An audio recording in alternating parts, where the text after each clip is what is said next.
या दिवशी कोणत्याही गटाला अथवा समुदायाला विजयी मिरवणूक काढण्याची परवानगी देण्यात येणार नाही. 23 डिसेंबर रोजी बीड जिल्ह्यामध्ये मतमोजणी होणार आहे.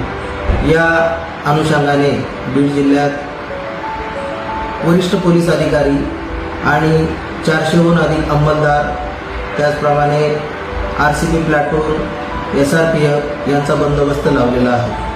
एकूण 87 इसमांना हद्दपार करण्यात आलेले आहे. जिंकणारा किंवा हरणारा पक्ष या दोघांनीही या दिवशी संयम बाळगणे अत्यंत आवश्यक आहे.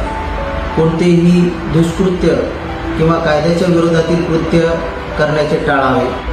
या दिवशी कोणत्याही गटाला अथवा समुदायाला विजयी मिरवणूक काढण्याची परवानगी देण्यात येणार नाही.